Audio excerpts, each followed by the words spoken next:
The first time I encountered the ancient book, I was rummaging through the dusty attic of my late grandmother's house.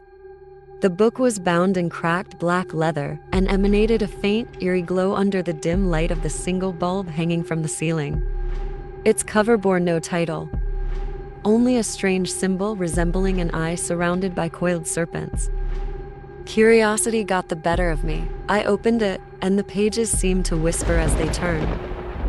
The text was written in an archaic language I couldn't understand, but the illustrations, twisted figures, ominous rituals, and dark, shadowy creatures spoke volumes. I should have left it there, but something compelled me to bring it downstairs.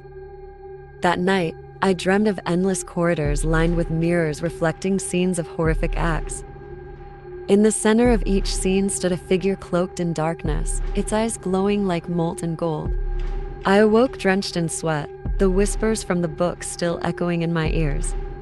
Days turned into weeks, and I couldn't resist the pull of the book. I found myself drawn to it, flipping through its pages and attempting to decipher the cryptic symbols. Eventually, I stumbled upon a page with a familiar word invocation. The instructions seemed simple enough.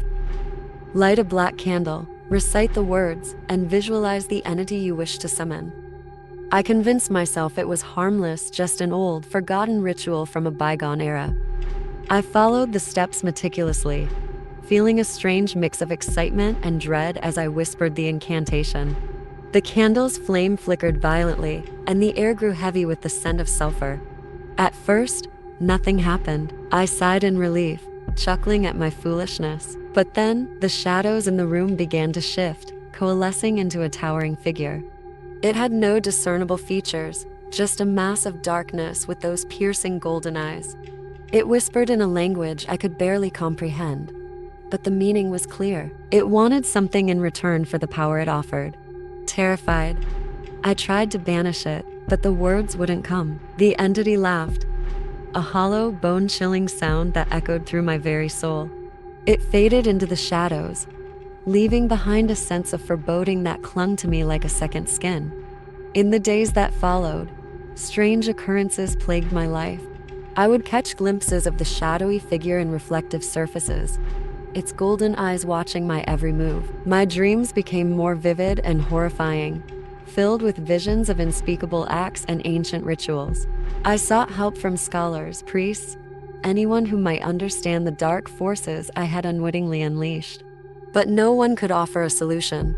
The book, they said, was a grimoire of black magic, a tool used by ancient sorcerers to commune with malevolent spirits. Desperation drove me to attempt another ritual, this time to banish the entity. I gathered the necessary items and followed the instructions with trembling hands. As I chanted the incantation, the shadows in the room grew darker, more oppressive. The entity appeared once more, laughing at my futile efforts. It spoke, and this time I understood perfectly. "You invited me in," it said. "There is no escape." With a final, blood-curdling scream, it lunged at me.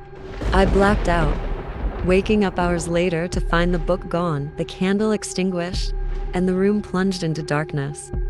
Now, as I write this, I can feel its presence lurking in the shadows, waiting for the right moment to strike.